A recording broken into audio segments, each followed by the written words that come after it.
Bonjour à toutes et à tous et bienvenue à ce nouveau webinaire dédié à l'après Calliope, qui consistera à une thématique qui est dédiée à la démarcation une fois que vous avez obtenu la certification Calliope. Étant donné qu'il est encore 14 heures pile, on va attendre quelques minutes, en tout cas une minute minimum, pour attendre les participants qui vont arriver dans la salle.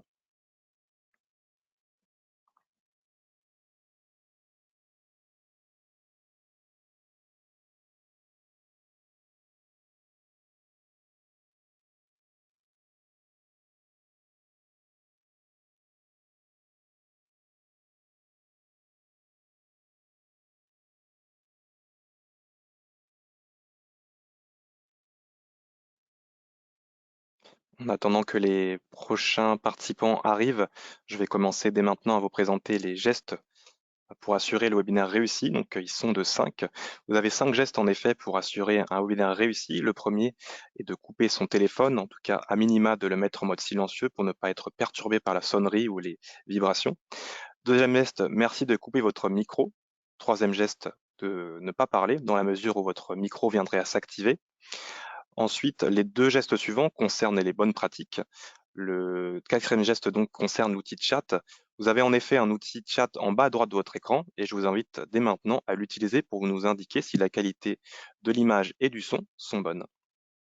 En attendant vos réponses, je vais vous présenter le cinquième et dernier geste qui consiste les questions, donc via l'outil de chat que je vous ai présenté précédemment.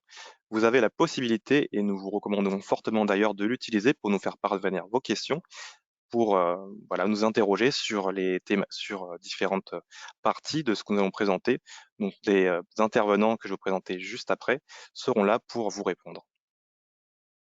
Donc, nous avons reçu entre-temps des réponses des participants. Donc, en effet, la qualité de son et de l'image sont bonnes. Donc, tout est prêt pour passer à la suite. Je suis avec Vincent et Nicolas aujourd'hui pour la présentation de ce webinaire. Nicolas, je te laisse te présenter. Bonjour, Nicolas Horaire, directeur des opérations. Je suis chez ICPF depuis octobre 2021. Je travaillais dans la certification sur les 15 dernières années, donc aussi bien en tant que responsable qualité, comme ça peut être le cas pour certains d'entre vous, ou auditeur tierce partie dans des organismes de certification. Je passe la parole à Vincent Capoine. Merci Nicolas. Bonjour à tous. Donc je suis Vincent Capoen, directeur général délégué d'ICPF. Donc je travaille au sein de l'ICPF maintenant depuis près de 8 ans, avec un grand plaisir de travailler avec l'équipe actuelle, Nicolas et Thomas notamment, et Ruth qui est en backup derrière, pour continuer à vous parler régulièrement et promouvoir la qualité en formation professionnelle. Le secteur de la formation, moi j'y travaille depuis maintenant 15 ans, avec notamment 8 ans passés au sein d'un financeur, un OPCO, euh, pendant près de 8 ans sur une dimension marketing et communication. Et Thomas, à ton tour. Oui. Merci Vincent. Donc je suis Thomas Talby, responsable marketing opérationnel chez CPF depuis septembre 2021. Donc je pense être considéré comme un nouvel entrant sur le domaine de la qualité en formation. Je suis diplômé d'un master en management de la communication 360 et je suis aujourd'hui votre animateur pour assurer le bon relais des questions et la transition sur la présentation de ce webinaire. Et je suis également ravi de vous retrouver aujourd'hui. Avant de passer dans le vif du sujet, je vais vous présenter le plan de ce webinaire, donc qui se découpera en 5 parties. La première partie, présentation de ICPF, l'actualité en quelques chiffres. Ensuite, deuxième partie, l'après Calliope, la vision et la communication et les opportunités que propose l'après Calliope. Troisième partie, la certification ICPF Pro. ICPF Pro, certification historique de ICPF. Quatrième partie, la certification ISO 21001 et 9001. Et enfin, pour terminer, la séance de questions-réponses qui durera environ 15 minutes, à savoir que vous aurez également la possibilité d'obtenir des réponses à vos questions tout au long du webinaire, puisque nous aborderons les questions si jamais elles ont un lien direct avec les slides que nous abordons. Donc, pour commencer, l'actualité de ICPF. Vincent, où en sommes-nous aujourd'hui à ICPF? Alors je vous remercie Thomas, Nicolas et Ruth d'être présents à mes côtés aujourd'hui, mais vous avez là sur cette photo une grosse partie de l'équipe actuelle. Aujourd'hui, l'ICPF donc focusé sur une activité, celle d'être un organisme certificateur qualité dans un secteur, celui de la formation professionnelle. Et vous avez aujourd'hui 41 collaborateurs qui sont dédiés à cette activité tous les jours, à vos côtés et aux côtés de l'écosystème pour promouvoir cette partie qualité dans le secteur de la formation. Dans ces 41 collaborateurs, vous avez 14 auditeurs salariés et aussi 70 auditeurs sous-traitants qui nous accompagnent quand le besoin s'en fait sentir.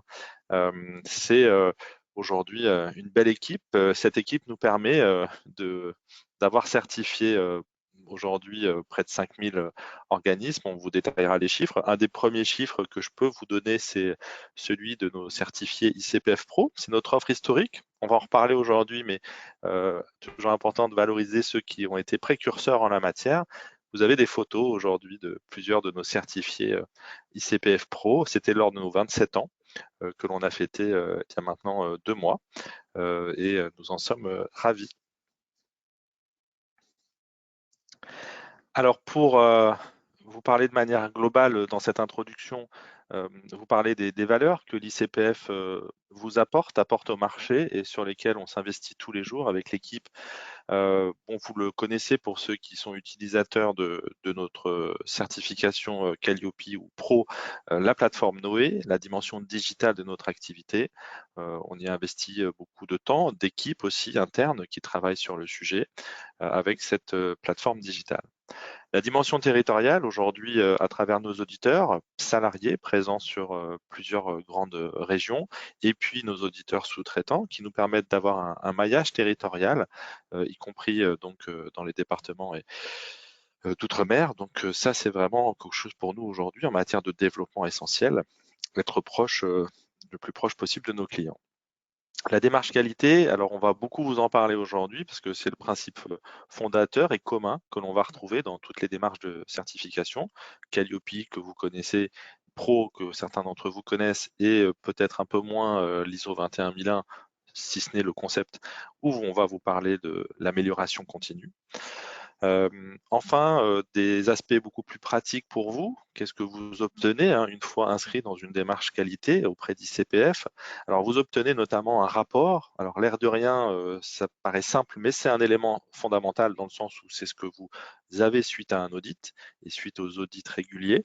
Ce rapport fait office en fait de guide, de repère.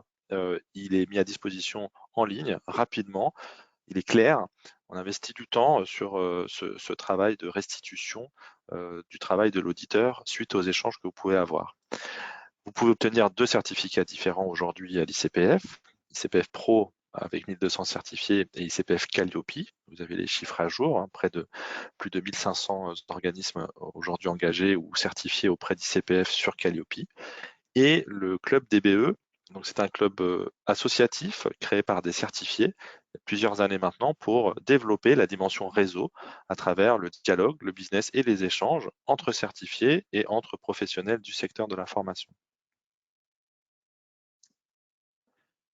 Alors, vous avez qui s'affiche petit à petit l'histoire d'ICPF. Alors, c'est une histoire de 27 ans, je vous le disais précédemment, je ne vais pas la résumer trop vite, mais non plus trop prendre de temps dessus. Ce que vous pouvez retenir, c'est que l'ICPF s'est positionné dès sa création en 1995 comme un organisme donc dédié à la certification qualité en formation et avec une autre approche qui était celle de certifier les personnes physiques, donc les intervenants. C'est ce qu'on appelle aujourd'hui l'offre ICPF Pro. On reviendra dessus en détail, mais c'est notre histoire, c'est notre genèse. Vous avez ensuite donc le parcours de développement qui s'est fait d'abord par l'acquisition d'une expertise sur la partie normes au niveau international notamment, qui justifie aujourd'hui d'ailleurs notre positionnement sur les démarches ISO. Et à partir de 2013, la création de la société telle que vous la connaissez, structure privée, qui a accompagné ensuite le développement de la qualité sur ce marché de la formation, à travers d'abord les certifications CNEFOP, puis les certifications Calliope, aujourd'hui spécifiquement d'autres démarches qu'on va détailler. Donc en chiffres, ça nous donne une croissance importante que vous avez résumée, mais en 2021, pour rester sur cette année qui a été importante pour l'ICPF, 3300 certifiés Calliope en fin d'année 1000 qui étaient en cours, hein, beaucoup d'organismes engagés toujours en cours de démarche, 1200 certifiés sur l'offre ICPF Pro et 40 collaborateurs. Chiffre d'affaires de 4 millions 3, une croissance importante avec du recrutement et des investissements nécessaires qui nous permettent aujourd'hui de nous fixer un objectif d'être le leader de la certification qualité en formation. Et ça va se faire notamment au travers de ce que l'on va vous présenter. Merci Vincent pour cette introduction sur ICPF, finalement les chiffres et l'historique qui résument l'histoire de cet organisme certificateur. Je vais maintenant laisser la parole à Nicolas qui va introduire, non pardon, toujours à Vincent qui va reprendre la parole sur la partie après Calliope, donc la vision et les opportunités que propose l'après Calliope. Alors, je veux bien laisser Nicolas faire cette partie-là, mais Allez, on va je passer à Nicolas donc. vais pas le mettre en porte-à-faux pour débuter. Il va se concentrer sur la partie plus ISO et pro et les parties offres qu'il maîtrise. Moi, je vais plutôt partir des concepts généraux qui vont vous permettre de comprendre pourquoi aujourd'hui mettre en œuvre des démarches qualité et aller plus loin, en l'occurrence que Calliope, ce sont des voies d'avenir. Alors pour le coup, le fonctionnement actuel du système, deux attitudes du client, hein, je vais commencer par le bas exceptionnellement. Vous avez aujourd'hui, hein, force est de constater, le système existe depuis 40 ans et n'a pas vraiment évolué. Vous avez des structures des clients, hein, vos clients, qui vont vous demander à dépenser un budget formation chaque année ou régulièrement, et puis d'autres structures qui vont plutôt avoir une approche en disant je cherche à monter en compétences, un collaborateur, moi-même, etc. C'est sûr que vous, en tant qu'organisme qui produisez des actions de formation, des réponses formation, il est nécessaire de s'adapter à des attitudes du client qui peuvent être différentes. Alors parfois elles se combinent, mais souvent vous avez quand même une approche différente. On a tous connu au moins une fois, hein, pour ceux qui sont dans le secteur depuis quelques années, un client qui vient vous demander j'ai 2000 € à dépenser. Avec le CPF aujourd'hui, c'est très récurrent. Voilà, j'ai un budget, il faut que je le dépense. L'approche besoin, exigence, formation, retour sur investissement, objectif, vous voyez, tout ça, c'est pas toujours très clair. Alors que quand vous êtes certifié qualité, c'est un des engagements que vous devez prendre et co-construire avec vos clients et vos bénéficiaires. Donc c'est des vrais enjeux intéressants. Mais bon, face à ces attitudes possibles du client, ce qui est une constante, c'est que vos clients vont toujours chercher à demander et accordent de l'importance à la demande de financement de leur projet. Quel que soit le projet, que ce soit dépenser leur budget ou monter une action de formation pour répondre à un besoin particulier, on va demander des financements. Euh, En tout cas, le fait de pouvoir le faire amène des organismes à le demander. Ça ne garantit pas le résultat, c'est l'autre particularité du système de financement de la formation, c'est que l'attribution est aléatoire, elle peut varier, prise en charge à 100%, à 50%, pas de prise en charge, euh, prise en charge cette année, pas de prise en charge l'année prochaine, etc., etc. C'est un système que bon, je connais bien pour y avoir un peu travaillé, donc c'est une constante en tout cas de chercher la demande de financement sans avoir garantie de l'avoir. Et pour vous, organisme de formation, c'est aussi une façon de vous mettre en situation pour que vos clients puissent rentrer dans ce système et en bénéficier.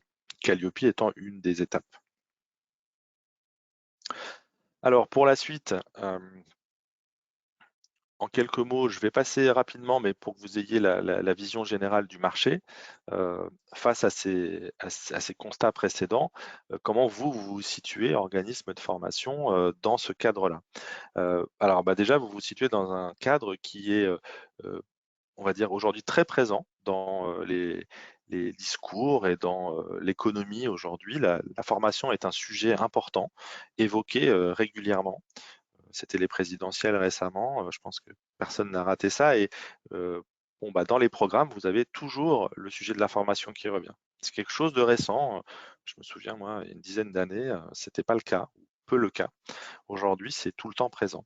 Donc de ce fait, on a des attentes fortes et notamment les pouvoirs publics ont des attentes fortes sur le marché, que ce soit résoudre le chômage, augmenter la compétitivité des entreprises, etc., accompagner les professionnels dans leur développement.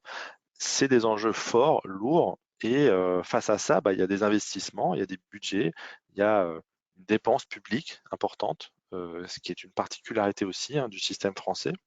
Et cette manne représente environ 20 milliards d'argent chaque année. Donc les chiffres sont anciens, mais c'est toujours à 2-3 ans les chiffres que l'on récupère sur la situation du marché. Donc cette dépense-là, c'est ce qui revient pour partie à tous les organismes de formation qui sont investis dans les démarches qualité comme Calliope. Et ces financements sont gérés par des organismes qu'on appelle financeurs. Vous avez les OPCO qui gèrent les fonds privés, la Caisse des dépôts et consignations pour la partie compte personnel de formation notamment, Pôle emploi, etc. Et donc, face à ça, vous avez les acteurs qui travaillent sur ce marché. Vous, pour la plupart, vous êtes dans cette catégorie. C'est des chiffres, mais on sait la réalité qu'il peut y avoir derrière ces données-là. Vous avez aujourd'hui plus de 100 000 organismes et j'ai même envie de vous dire que nous qui suivons ces données régulièrement, elles augmentent de 1000 à 1500 créations nettes tous les mois depuis le début de l'année. Donc c'est un secteur en croissance, en développement qui est porteur. Et donc ça, c'est quelque chose de positif qu'il faut retenir. Et vous en avez dans toute cette activité plus de 30%, 34% dans les chiffres de 2020, qui sont des consultants formateurs indépendants. C'est un autre point important du secteur de la formation. Vous avez beaucoup de professionnels indépendants. Ça aura du sens, cette précision, pour la partie CPF Pro, notamment, qui peut bénéficier particulièrement à ces professionnels. Alors, bon, Thomas est allé un peu vite parce que normalement, il y a une animation. Oui. La question que je pouvais vous poser, c'était comment développer une activité de formation. Et là, j'aurais peut-être eu des réponses dans le chat. Voilà, donc on déflore le sujet un peu vite, mais ce que vous pouvez être sûr, c'est que les injonctions que vous avez à gauche, vous les devez toutes les avoir déjà rencontrées.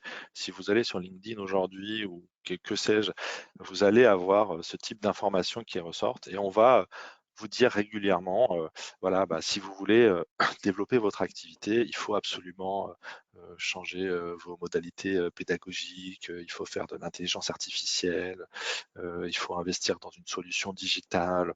Ah, mais si tu réussis pas, c'est parce que tu n'es pas présent sur les réseaux sociaux ou au salon, je sais pas quoi, etc.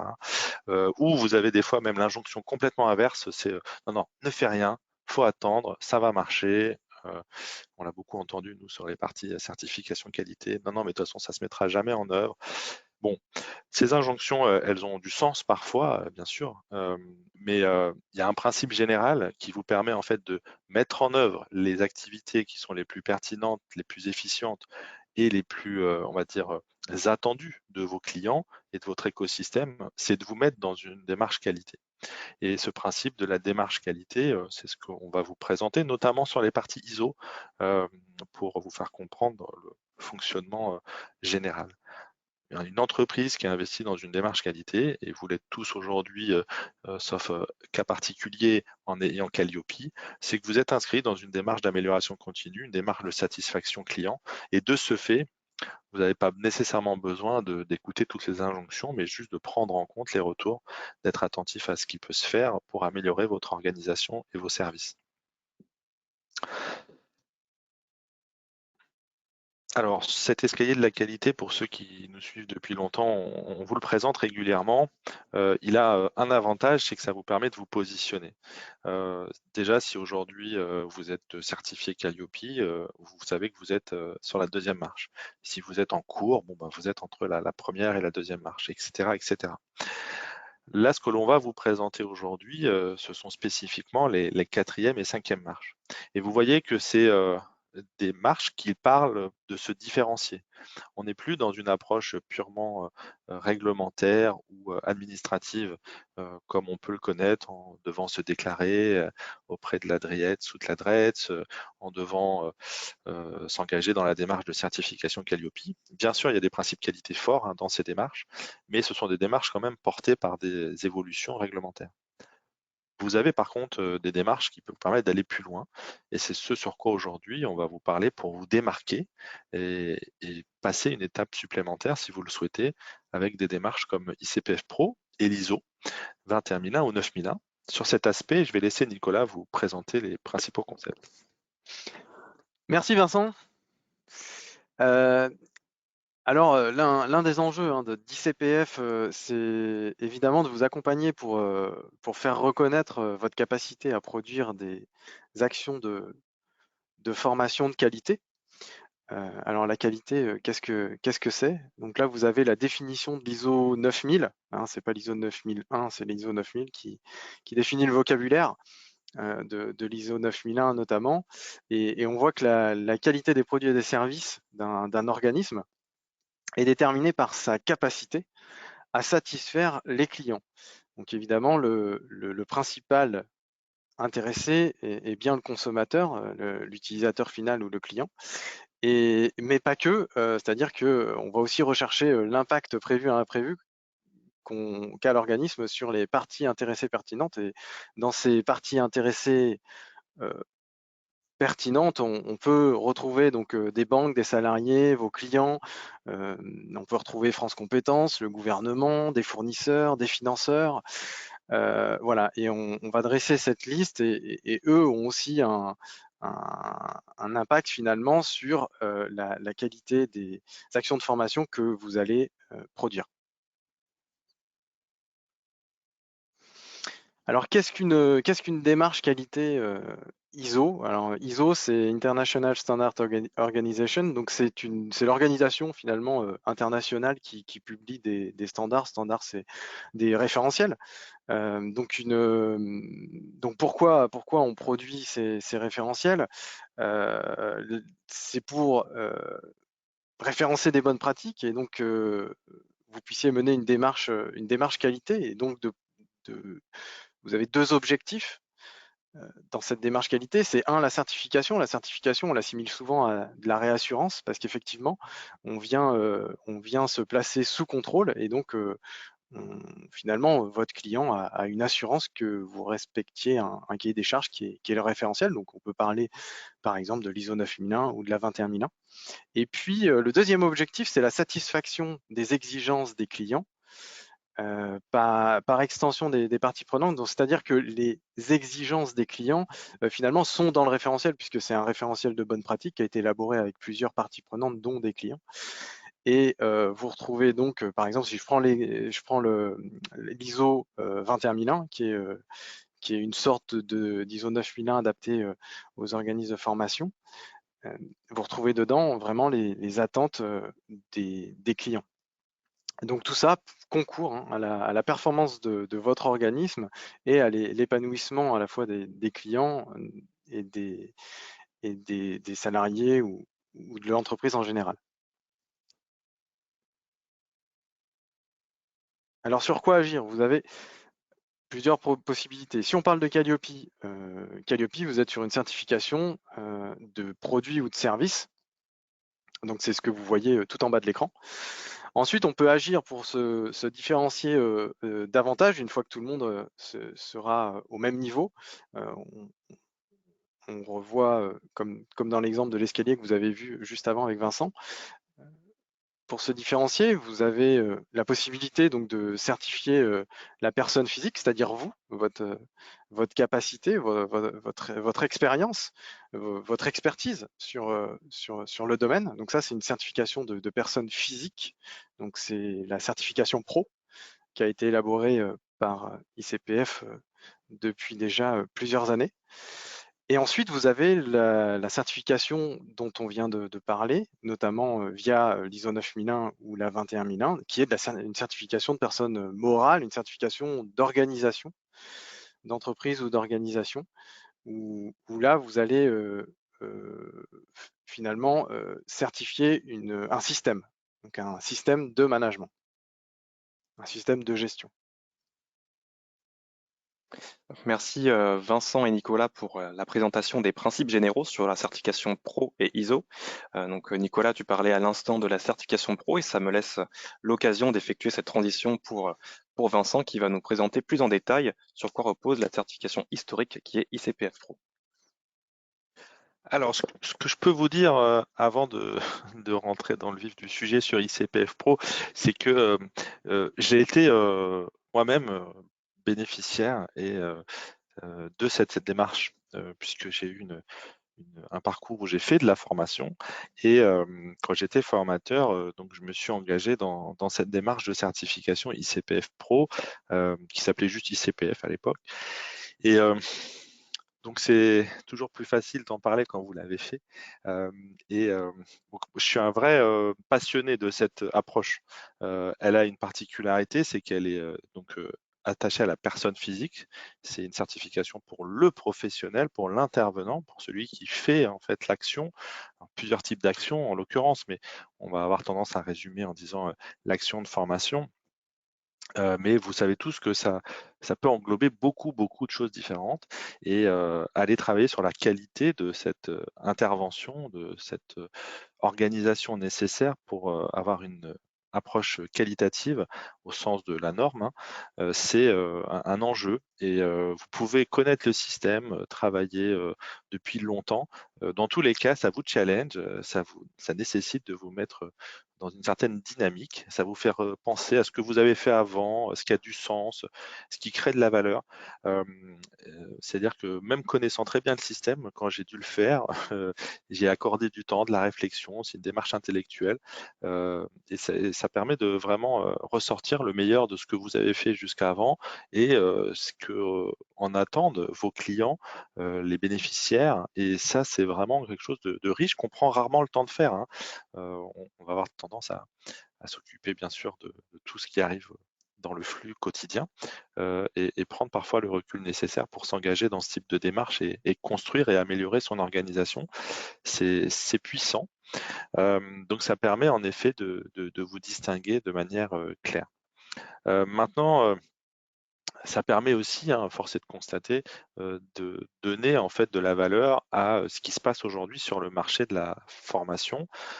Donc aujourd'hui, le nouveau standard, c'est la certification Calliope.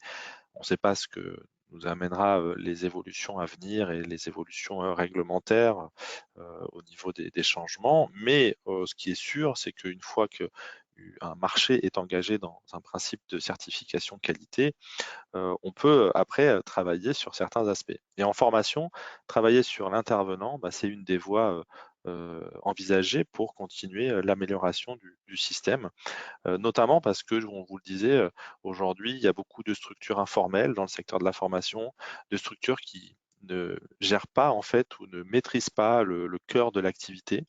Il y a beaucoup de sous-traitance. Les actions sont souvent réalisées et j'ai presque envie de dire que toute l'activité, même parfois, est réalisée par des sous-traitants.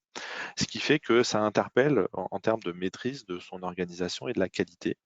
Et avec ICPF Pro, bah, vous avez ce savoir-faire qui est valorisé et mis en valeur par finalement un organisme tiers, un auditeur indépendant qui régulièrement vient vérifier votre organisation et vous proposer des axes d'amélioration. Alors pour la suite, on a Ouais. sur donc Alors, ICPF. on a une question, Vincent, avant de passer à, Ouais. à la suite, une question de Christelle Lesage qui concerne la certification pro. Donc, ICPF Pro est-elle réservée à un professionnel indépendant de la formation ou peut-elle être mise en place pour des formateurs salariés de l'organisation? Alors c'est une très bonne question. Aujourd'hui, la démarche de certification est attachée à une personne physique. Tu peux passer le slide d'après, parce que je pense que c'est présenté les grands principes. Voilà, tu peux tous les afficher. Le principe, c'est que donc elle est centrée sur le professionnalisme de l'intervenant. Et donc cet intervenant, il peut avoir des statuts complètement différents. C'est attaché à votre personne, donc à votre nom, prénom, hein, si vous voulez, et donc associé parfois à une structure, si vous êtes indépendant, mais ça peut être associé à tout simplement une entreprise, si vous êtes dans un service d'une entreprise, voire c'est quelque chose qui vous accompagne si vous changez de statut. On a beaucoup de certifiés ICPF Pro qui ont gardé la certification depuis une dizaine d'années et qui ont été à un moment donné salariés d'un organisme de formation, salariés en entreprise, parfois certains qui sont ponctuellement devenus demandeurs d'emploi, mais ils ont conservé leur certification et quand ils ont repris une activité, ils pouvaient toujours démontrer d'une certaine manière leur professionnalisme. Donc le principe, c'est vous avez 8 critères, quel que soit votre statut donc, et vous pouvez donc les mettre, construire un dossier qui permet de démontrer votre professionnalisme. Parmi ces critères, Ils sont tous basés sur des principes de normes, hein, que ce soit internationales ou françaises. On a notamment toute une approche spécifique ensuite sur la partie qualité. Et donc cette démarche qualité, Nicolas va vous en parler, puisque on va retrouver le concept introductif de l'amélioration continue.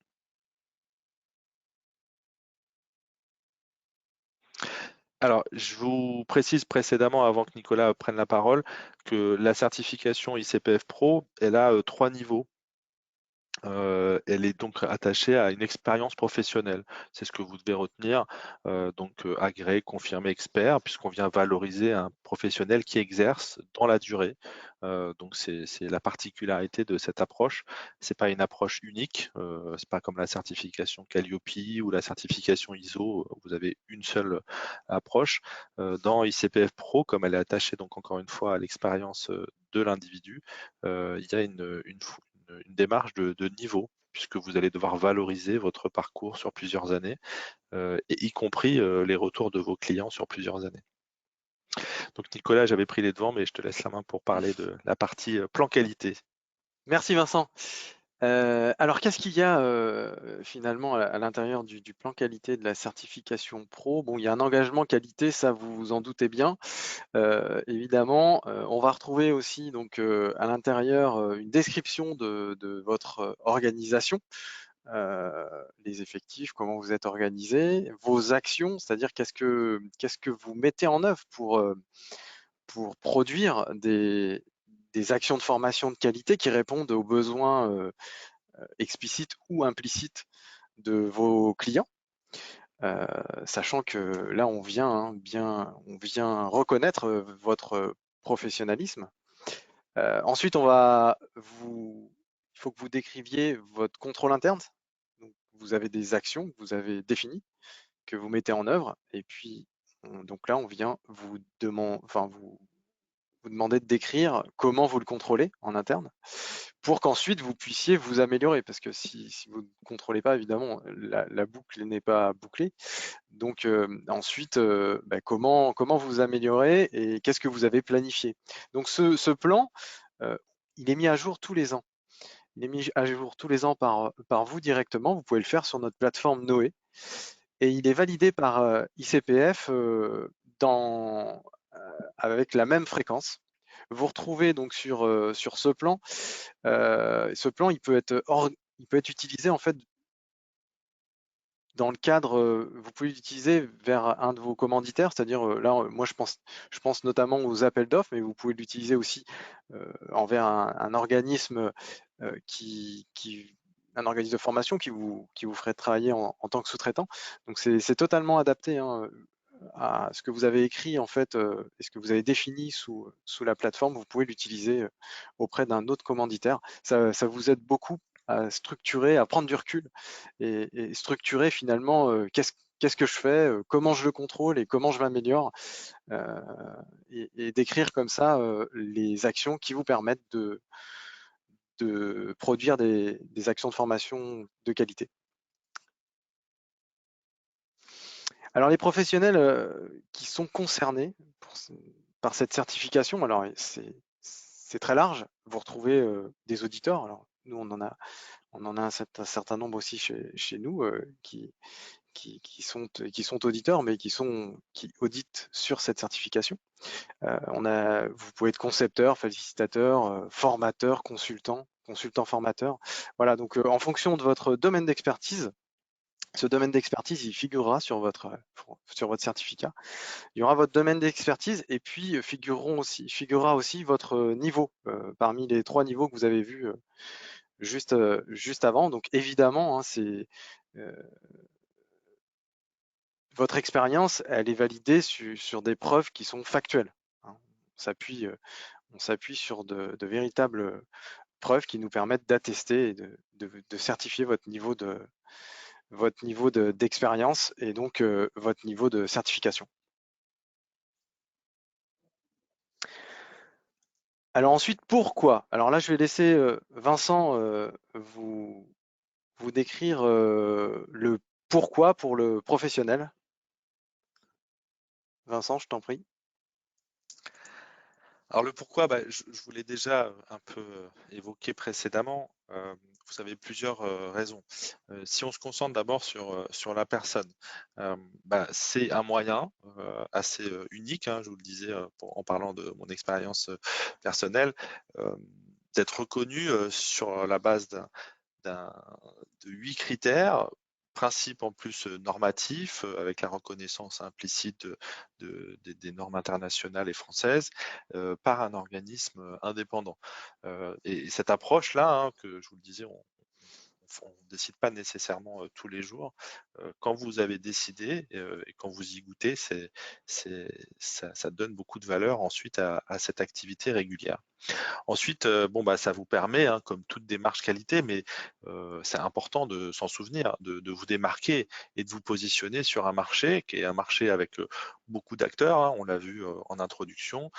C'est une façon de se différencier par rapport à tous ceux qui vont dire on est Calliope, mais bon, beaucoup d'organismes le sont ou sont en cours de le devenir. Et c'est aussi une façon de travailler sur soi, sur sa pratique professionnelle et donc de trouver des axes et des façons de se développer, de se présenter différemment. Alors le principe de l'amélioration continue, on vous l'a évoqué, donc je ne vais pas revenir dessus, mais ça fait partie des éléments essentiels pour chacun et se mettre dans cette dynamique. Et enfin, c'est une façon aussi de garantir sa compétence, son expérience et sa fiabilité. Je n'aurais pas mis en gras uniquement compétences, hein, parce qu'on intervient bien sûr sur la dimension compétence, mais on ne va pas définir, nous, en tant que certificateur qualité, si vous êtes un expert en formation dans le nucléaire, par exemple, la compétence sur le nucléaire, on ne pourra pas nécessairement l'attester. Par contre, ce qu'on va attester, c'est aussi de cette association entre compétences, pratique professionnelle, fiabilité au sens garantie qualité évoqué par Nicolas, retour de vos clients, et tout ça dans un exercice régulier, hein, puisqu'il y a un contrôle annuel et une évolution et une mise à jour tous les 3 ans, comme toutes les démarches ISO. Alors bien sûr, de l'autre côté, vous avez aussi l'organisme de formation. Qu'est-ce qu'il peut y retrouver ou l'entreprise? La question évoquée par une participante était ce qui concerne par exemple des salariés. Bien sûr, si vous êtes responsable d'une activité de formation avec des formateurs salariés, la dynamique, elle est différente. L'objectif, il va plus être en termes de fidélisation de vos formateurs, de monter en compétence de vos formateurs, de les faire inscrire dans la qualité de votre organisme, de votre organisation générale. On va plus associer ça à de la gestion des ressources humaines ou de la GPEC, hein, gestion prévisionnelle des emplois et des compétences. Là aussi, hein, très puissant, j'ai eu l'occasion d'accompagner certaines entreprises dans la mise en œuvre de cette démarche de certification pro pour leurs salariés. C'est sûr que c'est une étape supplémentaire puisque vous, de manière formelle, vous incluez en fait vos formateurs dans votre politique qualité. C'est pas juste oui, l'entreprise est Calliope ou l'entreprise est ISO, c'est aussi chaque formateur ou chaque intervenant qui participe à sa manière à ce sujet.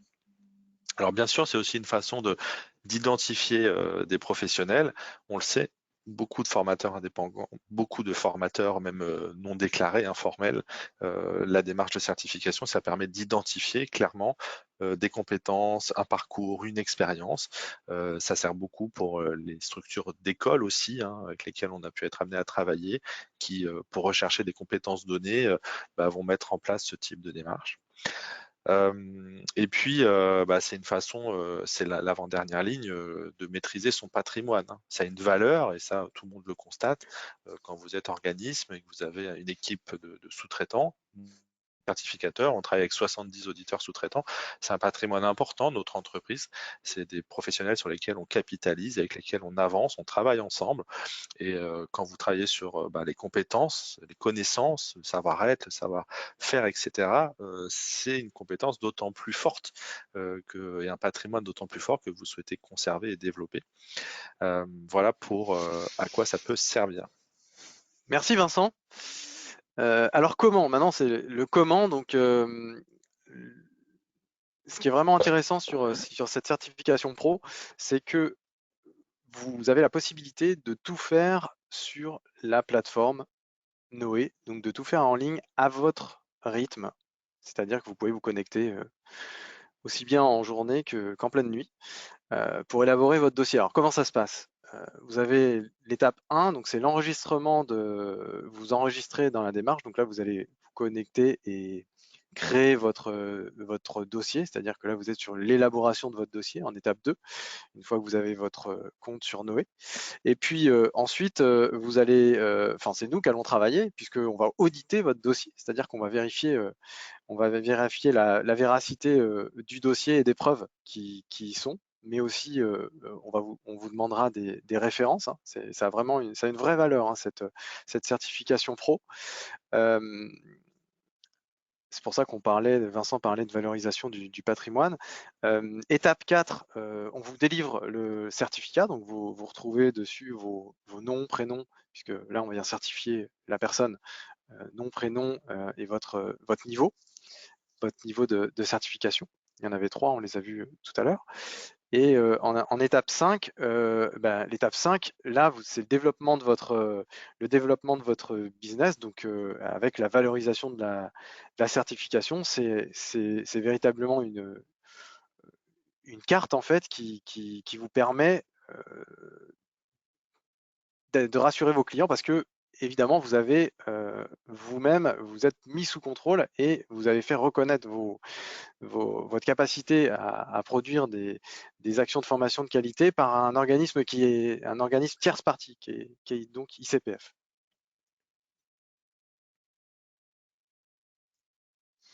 Alors comment tirer profit de la certification? Donc bien évidemment, vous pouvez utiliser, il faut hein, utiliser ce certificat, hein. Vous avez à la fois le certificat et puis vous avez aussi, on vous met à disposition des logos que vous pouvez tout à fait sur lesquels vous pouvez communiquer en respectant bien évidemment une charte de communication. Là, c'est ce que vous voyez, c'est le plan de communication du certifié. Donc ça vous permet de rendre visible votre professionnalisme en tant que prestataire, certifié donc par une tierce partie qui est ICPF, de bénéficier de la communication et de la notoriété d'ICPF, hein.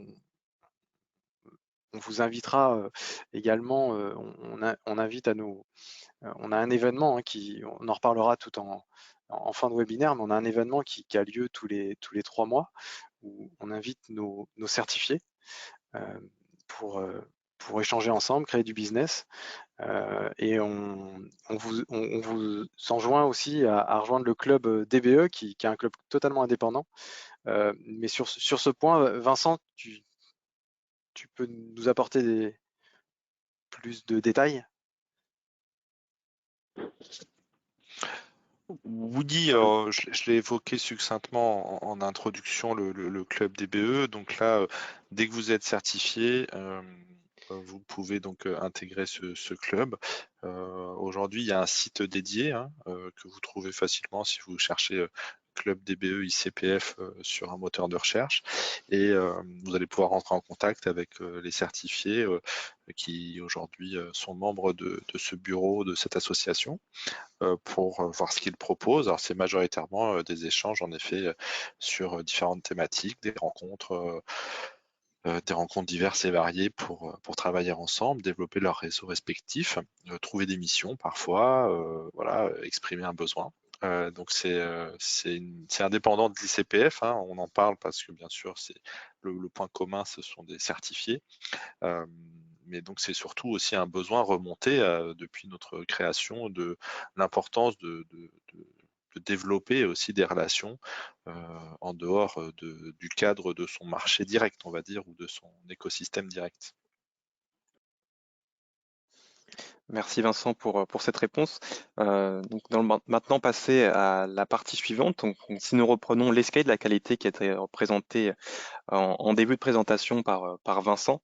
Donc, nous avons traité la 4e marche de l'escalier de la qualité, qui est ICPF Pro, et nous passons jusqu'à la 5e marche sur la certification ISO 21001 et 9001 que nous présentera Nicolas.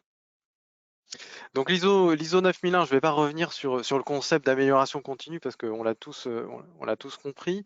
C'est un référentiel de bonne pratique, donc sur une conception de la qualité. Ça nous donne une démarche à suivre et des outils à utiliser. On a pour ça, alors aujourd'hui, je crois que j'ai mis les chiffres, oui, de la France.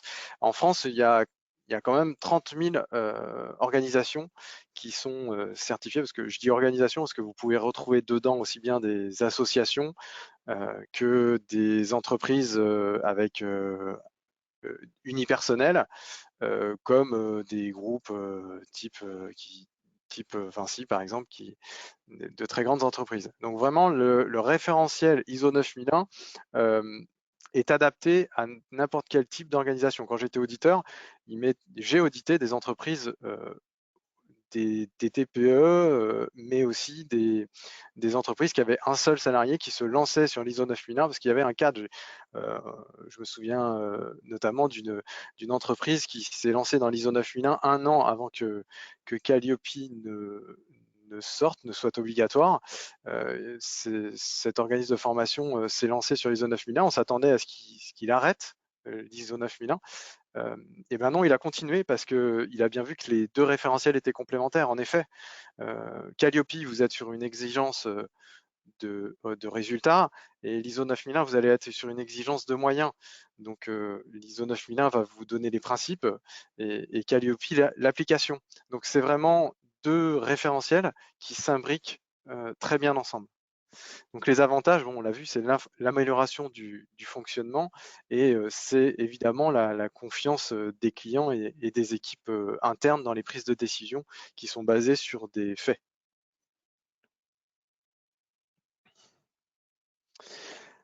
Alors, l'ISO 21001, vous allez retrouver la même structure, c'est-à-dire vous allez retrouver les mêmes chapitres que sur l'ISO 9001, les mêmes chapitres, mais tout de même adaptés au système, parce que c'est un système de management des organismes d'éducation et de formation. L'ISO 9001, c'est un SMQ, système de management qualité, et l'ISO 21001, c'est un système de management des organismes d'éducation, donc SMOE. Voilà, c'est pour le détail technique, mais ça reste une philosophie pour faire identifier un organisme de formation et valoriser son expertise. Donc, il y a trois axes pour ça, hein. C'est un, le décrire, ensuite le faire identifier, puis le faire reconnaître. C'est là où vous allez vous allez le faire reconnaître par un organisme tierce partie tel qu'ICPF pour faire reconnaître votre savoir-faire et tout ce que vous avez mis en place, votre capacité à réaliser des actions de formation de qualité. Donc, il y a une réelle compatibilité avec l'ISO 9001 puisque vous retrouvez exactement les mêmes chapitres, il y a les mêmes concepts. Les trois premiers chapitres sont identiques. Ce qui va changer entre l'ISO 9001 et la 21001 sont des principes. Et on retrouve les mêmes avantages au point 4 hein, que vous avez retrouvé pour l'ISO 9001, sauf que là, on est vraiment dans le secteur de la formation. Alors, je vous parlais des principes. Alors, ici, vous avez la preuve que les chapitres sont identiques parce que le contexte, le leadership, la planification, support, réalisation et évaluation des performances sont des chapitres qui sont similaire à l'ISO 9001. Ce qui va changer, sont donc des principes adaptés aux organismes de formation. On retrouve dedans l'orientation vers les apprenants et autres bénéficiaires. Donc on retrouve aussi sur des principes qui sont vraiment on va parler concrètement de responsabilité sociétale dans la 21001, alors que ça n'est pas le cas dans l'ISO 9001. On va aussi aborder des sujets comme l'accessibilité ou l'équité d'accès. On va parler de conduite éthique dans l'éducation, ce qui n'est pas le cas. Donc là, c'est vraiment un thème qui n'est abordé que dans la 21001, ou encore de sécurité et de protection des données. Là, on en parle dans la 21001 de manière très transparente, alors que dans l'ISO 9001, on va en parler aussi, mais c'est beaucoup plus large.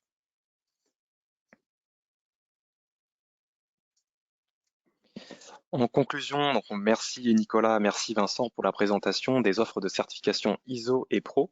Donc Pro est déjà proposé par ICPF et ensuite ISO fait plutôt partie de l'évolution que souhaite mener ICPF sur les prochains mois, les prochaines années. Donc si vous êtes intéressé par la certification Pro, si vous souhaitez vous engager dès maintenant dans cette démarche qualité, vous pouvez vous connecter à la plateforme Noé. Donc finalement, comme vous l'avez déjà fait pour la certification Calliope, j'imagine que la plupart d'entre vous faites partie d'organismes déjà certifiés Calliope et pour s'engager dans la certification pro, vous devez passer par Noé et suivre le même chemin. Ensuite, concernant la certification ISO, si vous êtes intéressé, que vous avez des questions, enfin en tout cas si vous avez des questions, le but est d'y répondre, que nous puissions y répondre lors de ce webinaire. Mais si vous êtes intéressé pour vous engager dans la démarche, le numéro de téléphone et le mail de Nicolas s'affichent à votre écran pour que vous puissiez échanger avec lui plus en détail. Avant de passer à la séance de questions-réponses, nous avons une dernière information à vous délivrer. Donc, j'imagine que certains d'entre vous ont déjà participé à cet événement. ICPF Networking est organisé tous les 3 mois. La 8e édition aura lieu le 28 juin prochain à Paris et les inscriptions sont ouvertes depuis quelques jours. Vous avez la possibilité d'accéder à un tarif préférentiel, donc une offre Early Bird qui est proposée jusqu'au 28 de ce mois. Donc, je vous invite fortement à vous inscrire pour profiter de ce tarif qui ne sera plus disponible à la fin du mois. Donc, vous avez également le lien d'inscription qui s'affiche à l'écran. Donc, ça rejoint le point suivant dont je vais vous parler. Donc, si vous souhaitez recevoir le support de présentation, il vous sera envoyé par mail pour que vous puissiez accéder aux différents liens pour vous inscrire. Donc l'événement ICPF Networking, qu'est-ce que c'est? C'est un événement dédié aux certifiés ou engagés dans la démarche de certification, que ce soit la certification Calliope, certification Pro, et il vous permet de rencontrer différents professionnels de la formation. Nous attendons 200 professionnels ce jour-là qui vous permettent de faire des rencontres et d'élargir votre réseau pour dynamiser votre activité. Donc, pour la partie questions-réponses, quelques informations avant d'y passer. Donc, je le disais il y a quelques secondes, le support de présentation vous sera communiqué par mail. Pour le recevoir, vous devrez remplir le questionnaire de satisfaction que nous vous enverrons à la suite du webinaire. Et si vous avez également apprécié la démarche avec ICPF ou bien le support de présentation qu'on a abordé aujourd'hui, je vous invite à nous laisser un avis Google. Ça nous fera le plus grand plaisir. Donc, pour la partie questions-réponses, nous allons les traiter dès maintenant. Alors, une question de Christelle Lesage. Un formateur freelance doit d'abord être certifié Calliope avant de pouvoir demander une certification pro attachée à sa personne. Nicolas, Vincent? Alors, peux-tu répéter la question? Oui, alors je vais la reformuler puisque en la lisant, ça ne paraissait pas comme une question.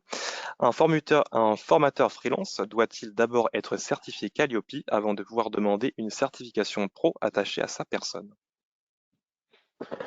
Euh, non, la réponse est non. Maintenant, la situation du formateur freelance, elle peut être, on va dire, particulière. Ce qui est sûr, c'est que ce qu'il faut retenir, c'est que ICPF Pro, comme ISO d'ailleurs, c'est complémentaire d'une démarche comme la certification Calliope. Donc, à partir de là, c'est toujours possible en effet de faire les deux.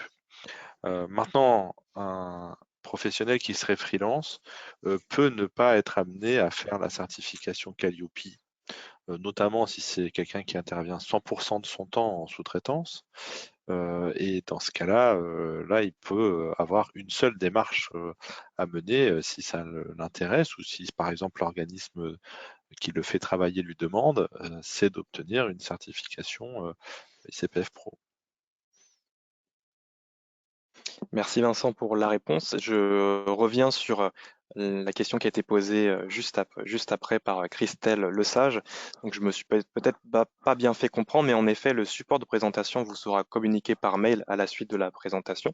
Il vous sera envoyé par mail en même temps que le lien d'accès au replay du webinaire, dont vous pourrez reprofiter autant que vous souhaitez de ce support, donc via PowerPoint et via la vidéo. Une question de Brice Gravel. Combien de temps environ pour obtenir une certification pro après le dépôt du dossier? Alors, pour la certification pro, ça va dépendre en fait de deux aspects. Le premier, ça va dépendre du niveau d'expérience demandé.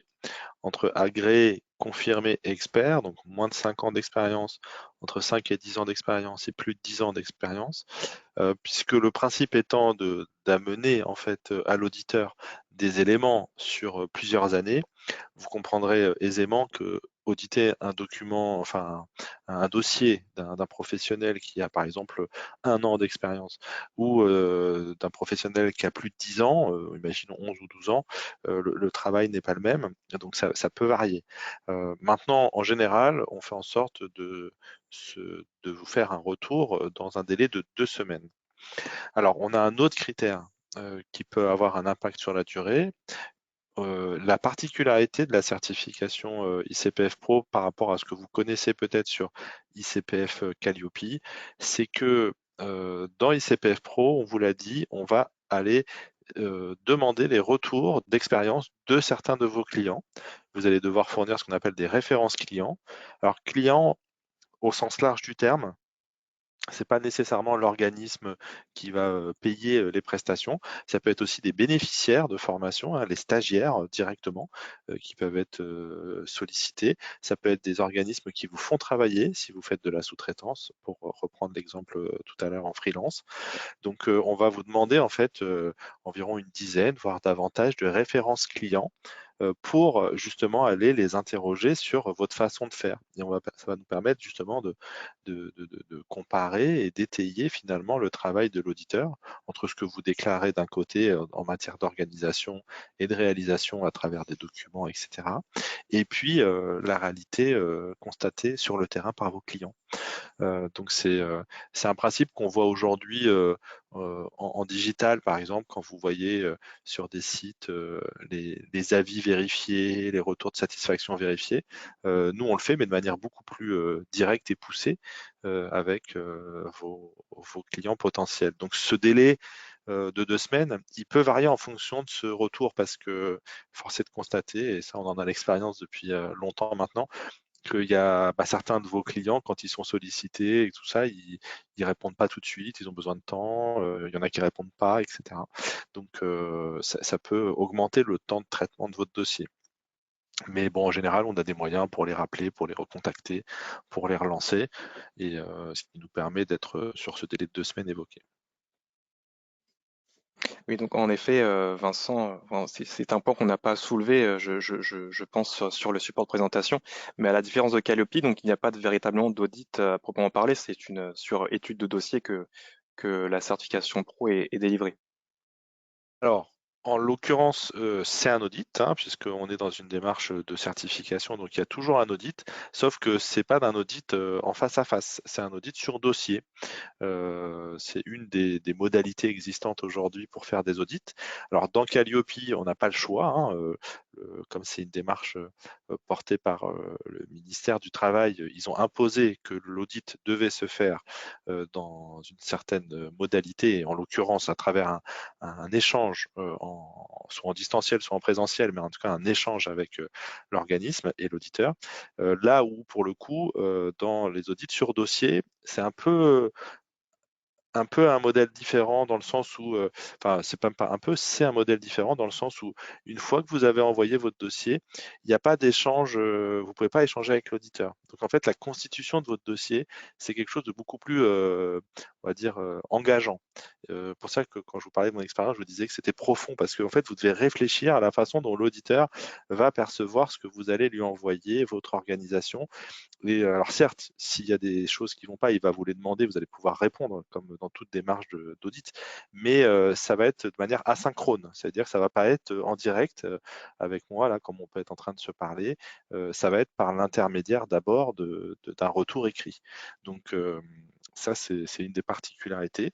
Alors l'autre avantage quand même, c'est qu'il n'y a pas le besoin de planification, il n'y a pas d'autres aspects qui peuvent être un peu plus particuliers à organiser quand vous devez trouver des agendas communs, etc. Là, c'est une fois que votre dossier est envoyé, nous après, bah, c'est nos équipes internes qui permettent de traiter rapidement les dossiers.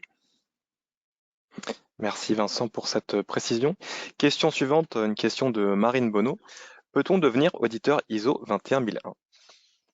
Alors oui, Madame Bonneau, vous pouvez devenir auditrice 21001 à certaines conditions. À certaines conditions, il y a une condition qui est évidemment l'expérience dans le domaine de la formation professionnelle. Il y a une autre condition qui est une condition de compétence sur votre capacité à mener des audits. Donc, c'est ni plus ni moins que les techniques d'audit et évidemment la troisième qui concerne le référentiel, c'est-à-dire avoir l'assurance que vous connaissez le référentiel et que vous connaissez l'application de ce référentiel à un organisme de formation. Mais oui, c'est tout à fait faisable. Et d'ailleurs, je vous enjoins à me contacter si si vous souhaitez devenir auditrice sur la 21001 et on échangera à ce sujet avec grand plaisir. Question suivante, question de Christelle Lesage. Quel est le coût d'un dossier ICPF Pro?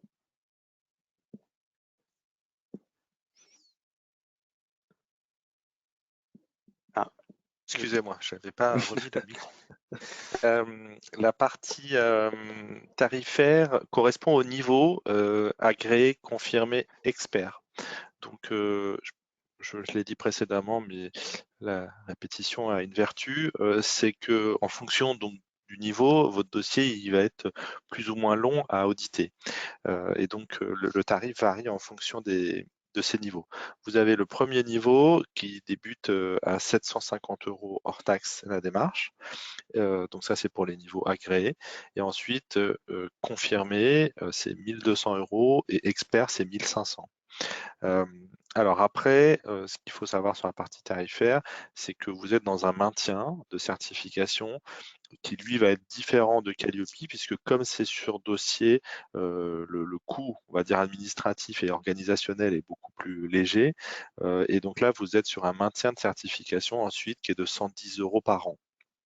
Donc l'investissement initial, on va dire au maximum sur un expert, il va ressembler à un investissement comme Calliope, toute proportion gardée, parce que Calliope, ça dépend de la taille de l'entreprise. Mais on va dire que sur le principe, ça peut être similaire, voire 2 fois moins cher pour un agréé. Et ensuite, par contre, c'est 110 € par an pour le maintien de la certification. Voilà sur la partie tarifaire. Il nous reste seulement 4 questions, il me semble, à traiter, donc je vous invite, participants présents sur ce webinaire, à poser les vôtres, puisque nous sommes disponibles jusqu'à 15h30, et il serait dommage de ne pas profiter de notre temps, puisque nous sommes disponibles. Donc, question suivante, une question de Andy Foxon. L'ICPF entreprend-il des programmes pour informer les entreprises de l'importance de choisir un organisme de formation certifié Calliope? Alors, je ne suis pas sûr de comprendre précisément la question, mais je vais tenter d'y répondre. Donc, c'est qu'est-ce qu'on met en œuvre pour informer finalement de la certification Calliope? Surtout, hein, si j'ai bien compris, par rapport à nos certifiés ou par rapport au marché. Donc, je vais vous donner deux réponses principales. La première aujourd'hui, qui est la réponse, on va dire, obligatoire en tant qu'organisme de certification, c'est de diffuser la liste des organismes certifiés. On le fait aussi sur ICPF Pro, alors d'une manière différente, puisque ICPF Pro c'est volontaire. Donc quand vous êtes ICPF Pro, à la fin de votre certification, on vous demande l'autorisation de diffuser le fait que vous êtes certifié. Et on a un annuaire disponible sur notre site internet. Et là, vous apparaissez dans l'annuaire. Pour Calliope, par contre là, comme encore une fois, c'est une démarche dont la propriété est au ministère du Travail, ils nous ont demandé de leur fournir la liste des certifiés à eux, et c'est eux qui diffusent la liste. Donc là, automatiquement, quand vous êtes certifié, on a mis en place un système de lien avec le ministère du Travail qui permet de vous voir apparaître sur ce qu'on appelle la liste publique des organismes de formation, que vous retrouvez sur un des sites du gouvernement, et vous avez donc votre nom qui apparaît en tant que certifié Calliope avec les catégories d'actions concernées. Donc ça, c'est la démarche, on va dire, obligatoire, nécessaire. Maintenant, qu'est-ce qu'on fait pour faire connaître? Après, là, c'est plus nous, en matière globale, le travail, on va dire, de communication et puis de d'informations qu'on mène auprès de notre écosystème. Donc on le fait auprès des organismes notamment tiers, donc les financeurs par exemple, où on va intégrer des financeurs à notre comité de certification, un comité indépendant qui travaille avec nous tout au long de l'année. On va intégrer par exemple des organismes financeurs. On va aussi tâcher de faire des actions de communication, des webinaires, des événements sur lesquels on va inviter ce type d'acteurs ou aussi peut-être par exemple des entreprises ou des écoles qui vont faire travailler des organismes de formation. Donc ça, c'est toute la dimension, on va dire, de, de- de communication, d'information et de faire connaître notre activité auprès de nos clients. Maintenant, directement, c'est-à-dire un certifié, je m'arrêterai là après, hein, un certifié Calliope vis-à-vis de qu'est-ce qu'on fait pour faire connaître un certifié Calliope particulier. Ça, par contre, on ne peut pas le faire, nous, spécifiquement. On ne peut pas créer de distorsion de concurrence en disant ouais, ce certifié-là sur telle thématique, regardez ce qu'il fait. Euh, Par contre, on fait en sorte de créer des espaces pour que vous puissiez le faire. Et l'espace qu'on a évoqué déjà à plusieurs reprises, qui est le plus propice à ça, c'est le club DBE, où là, pour le coup, comme là c'est indépendant d'ICPF, c'est entre professionnels certifiés que vous pouvez faire valoir, présenter votre offre, vous faire connaître, etc. Là, c'est plus cet aspect-là qui serait à privilégier. Dernière question, il me semble, qui nous reste sur la liste. Une question de Christelle Lesage, qui a déjà posé plusieurs questions sur la certification pro. Une nouvelle question qui est la suivante. Une certification pro pourrait-elle avoir un encadrement réglementaire obligatoire pour les formateurs intervenants, comme l'est la certification Calliope pour l'organisme? Alors c'est une question à la fois très pertinente, mais qui dépasse le cadre de l'ICPF, en tout cas aujourd'hui. Euh, Bon, aujourd'hui, la réponse est non, hein, pour être tout à fait direct. Il n'y a pas il a pas de projet, de texte de loi, etc. en cours sur le sujet, enfin en tout cas à notre connaissance. Bon, force est de constater qu'aussi on sort d'une élection présidentielle, donc il va y avoir un temps pour avoir un nouveau gouvernement, un nouveau ministre du Travail. Quand il y aura un nouveau ministre, il y aura sûrement une nouvelle loi qui va se mettre en œuvre. Il y a déjà des négociations hein, qui sont menées, qui ont été menées avant l'élection présidentielle par les partenaires sociaux pour proposer des axes de développement du secteur de la formation. Donc la voie, on va dire, législative, d'évolution législative, elle a commencé déjà hein, en fin 2021, elle se poursuit en 2022. Maintenant, il y a l'élection, après il y aura, donc ça va se poursuivre. Raisonnablement, il n'y aura pas de nouvelles avant la rentrée 2022. Hein. Là, il va se passer l'été, ça viendra sûrement après. Et donc là, on aura des informations de savoir vers quoi l'évolution du marché de la formation peut aller. Alors, est-ce que sur le sujet de la qualité, ils vont aller plus loin? Aujourd'hui, c'est trop tôt pour le dire.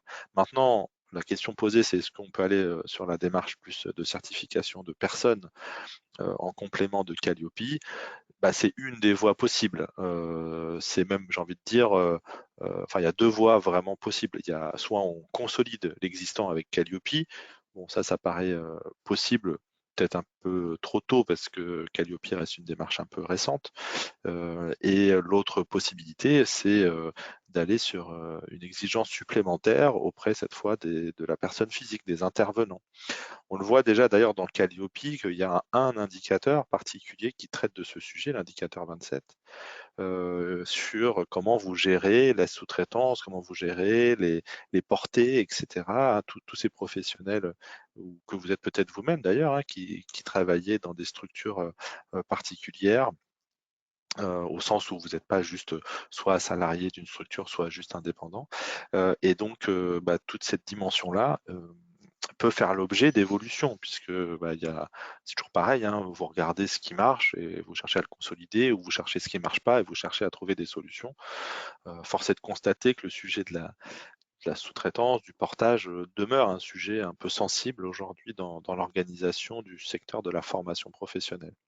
Alors nous, ICPF, là-dedans, on ne cherche pas à promouvoir particulièrement une obligation de certification de personnes, mais bon, ça reste notre histoire, hein, je vous le disais, on a été créé sur ce principe-là, on y croit vraiment profondément, on sait la valeur que ça peut apporter au marché, donc aujourd'hui c'est volontaire, on cherche avant tout à promouvoir cette approche volontaire, on va la faire reconnaître aussi par rapport au fait que vous êtes déjà, il y a déjà 1200 certifiés ICPF Pro, donc on va améliorer tout le travail qu'on a à faire pour faire valoriser cette démarche-là. Ça avait été un peu laissé dans un second plan par rapport à Calliope et les exigences très factuelles de fin d'année. Mais pour le coup, on va continuer à justement, au même titre qu'on va faire valoir Calliope dans notre écosystème, on va aussi beaucoup faire valoir la démarche individuelle en dehors de ce qui peut se passer au niveau réglementaire. Merci Vincent pour cette réponse. J'imagine que la réponse a été satisfaisante pour la personne qui l'a posée. Question suivante, une question de Faudier Fofana. Les certifications ISO 9001 et 21001 ont-elles bien une portée, une visibilité, pardon, à l'international? Oui, tout à fait, puisque ce sont des référentiels qui sont donc élaborés à l'international. En tout cas, la plupart des pays développés ont une structure qui leur permet de participer à l'élaboration de cette norme. Donc oui, tout à fait, vous avez aussi bien l'ISO 9001 que l'ISO 21001, sont deux normes qui sont applicables dans n'importe quel pays, et d'ailleurs elles sont traduites en fonction des pays dans la langue du pays. Alors une dernière question là que j'ai à l'écran ensuite, il me semble que c'est la dernière. Une question de Faudier Fofana. Je ne suis pas sûr de bien comprendre la question. Alors j'ai une question sur les différents types de financeurs et les démarches pour les obtenir. Vers quel service se tourner? Euh, je laisse Nicolas ou Vincent y répondre si la question a bien été comprise, ou alors je laisse Faudier Fofana reformuler sa question si elle n'a pas été comprise.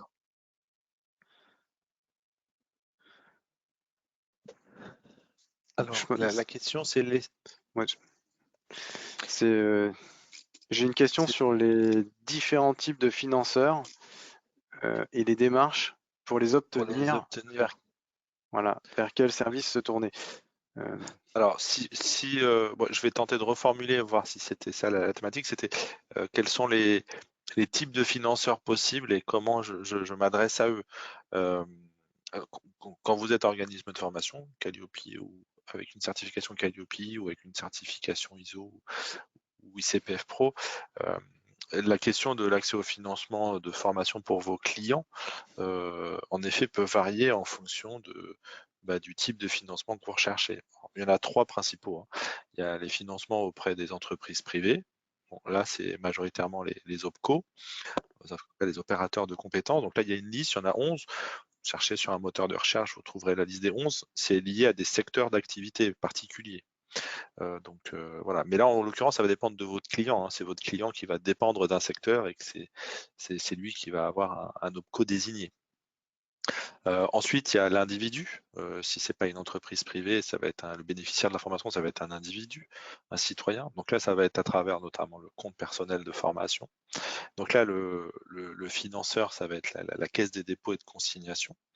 Mais là, pareil, vous n'avez pas d'action à faire particulièrement. C'est votre bénéficiaire, le stagiaire, qui va vouloir faire une formation avec vous à travers le CPF, à travers donc, compte personnel de formation, son compte à lui, et il va faire une demande en ligne. Et là, c'est un outil qui s'appelle EDOF que vous allez pouvoir utiliser. Tout ça va se faire de manière automatique. Toute proportion gardée, bien sûr, hein, parce que ça demande une prise en main et beaucoup d'actions en préalable. Mais une fois que le système fonctionne. Et puis, enfin, il y a toutes les autres types de demandes que je mets dans un gros paquet, même si en réalité ça peut fonctionner de manière différente. C'est les demandes de financement, par exemple pour les demandeurs d'emploi, pour les fonctionnaires, vis-à-vis des régions, par exemple. Donc là, c'est des systèmes à chaque fois particuliers. Ça peut vous concerner si, encore une fois, vos clients sont soit des fonctionnaires, soit des demandeurs d'emploi, soit des professionnels qui travaillent avec les régions. Donc là, après, il faut se rapprocher de chaque financeur pour Pôle emploi, la région, etc., pour leur demander comment ça marche. Mais bon, là, pour le coup, c'est des processus, on va dire, moins réguliers, plus spécifiques, mais qui fonctionnent de la même manière. Nous avons une nouvelle dernière question. Je vais arrêter de parler de dernière question puisque ça continue d'arriver au compte-gouttes.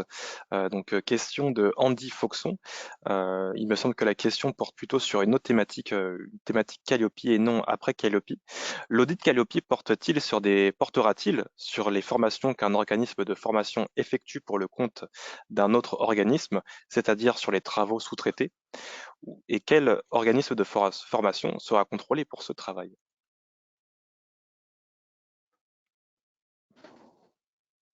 Tu peux la répéter une deuxième fois parce que la Ouais. question était Elle longue. est, elle est en deux parties, donc je vais la raccourcir. L'audit Calliope portera-t-il sur les formations qu'un OF effectue pour le compte d'un autre organisme de formation? Et quel OF sera contrôlé pour ce travail?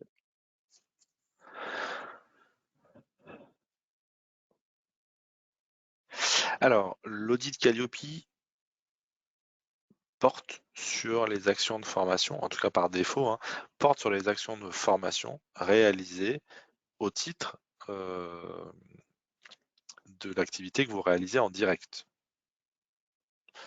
Donc si vous êtes, imaginons, un sous-traitant et vous effectuez des actions de formation pour au nom d'un autre organisme, et que vous-même, vous, en tant que sous-traitant, vous vous dites je vais demander Calliope, on ne vous auditera pas sur les actions que vous avez faites pour un autre organisme.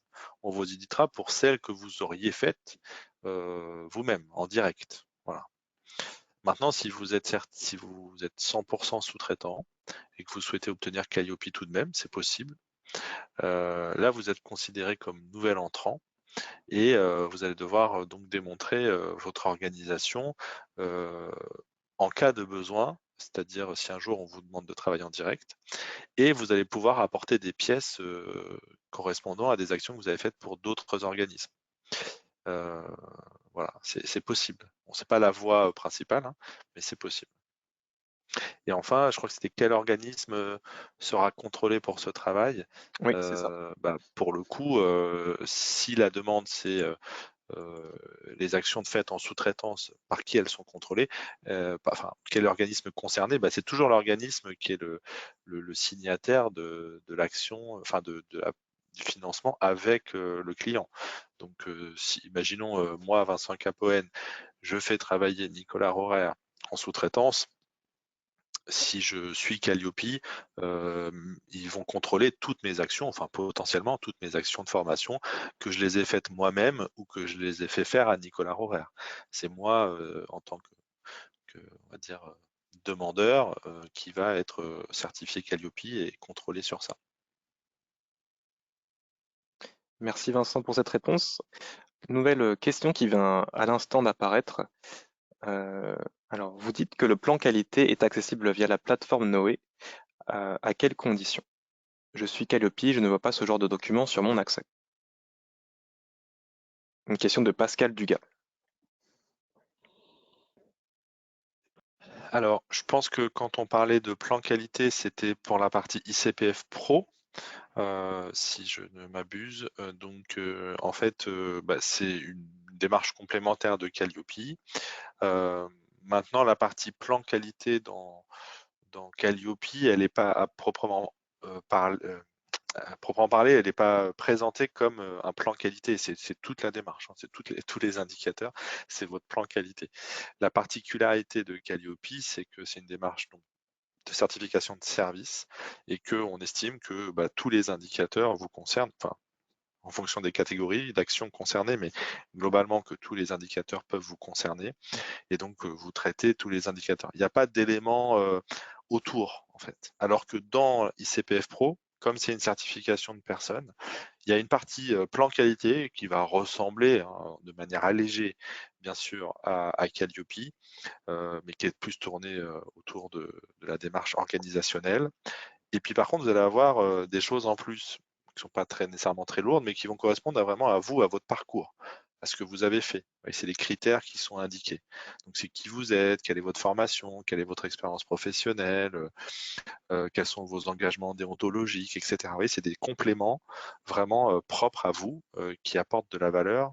C'est pas juste votre organisation en tant que structure de formation, c'est aussi vous-même, ce que vous êtes, ce que vous avez fait, ce que vous voulez faire.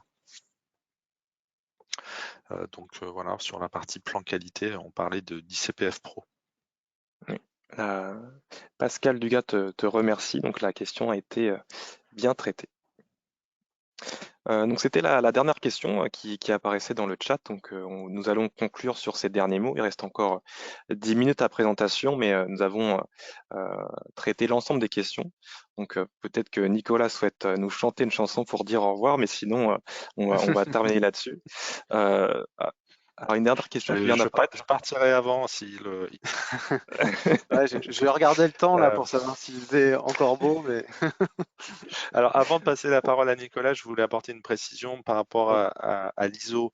Euh, donc Thomas, en conclusion, disait que c'est l'avenir, mais enfin, c'est pas l'avenir, hein, c'est le présent, dans le sens où aujourd'hui, notre entreprise est prête pour accompagner des organismes qui souhaiteraient s'engager dans l'ISO 9001 ou 21001. On a déjà des professionnels, des auditeurs. On en a eu, je pense, une professionnelle qui nous a demandé comment devenir auditeur, mais on a déjà dans notre équipe des professionnels susceptibles de réaliser les audits ISO.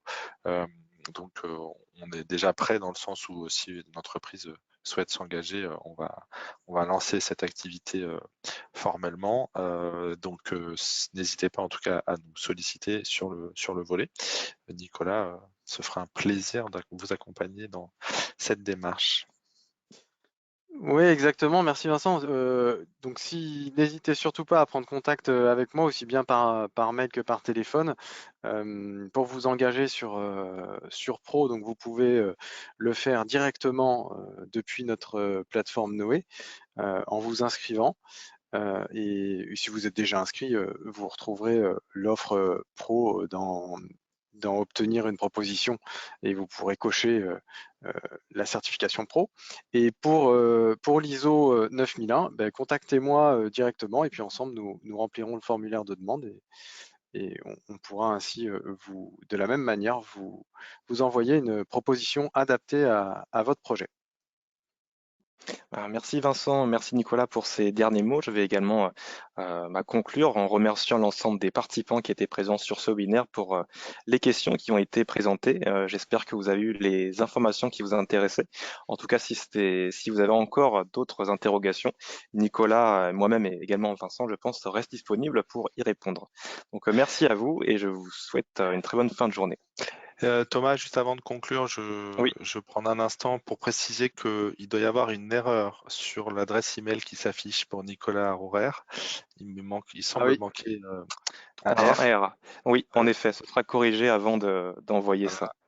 Et, je vous remercie tous également, que ce soit l'équipe d'organisation du webinaire ou vous en tant que participant. Et puis Thomas l'a dit, mais encore une fois, je le répète, au plaisir de vous voir à la fin du mois de juin. C'est le 28 juin, n'est-ce pas Thomas, Oui, à c'est notre bien ça, événement à Paris. ICPF Networking. On sait que c'est à Paris et que vous n'avez pas toujours l'occasion de monter, mais si c'est le cas, ce sera avec plaisir, ou pour ceux qui sont en région parisienne, de vous accueillir de nouveau pour un événement. C'est des moments justement qui nous permettent de vous présenter, de trouver des nouvelles choses à faire ensemble. Merci à tous. Merci. Merci, Au à revoir. bientôt. Au revoir.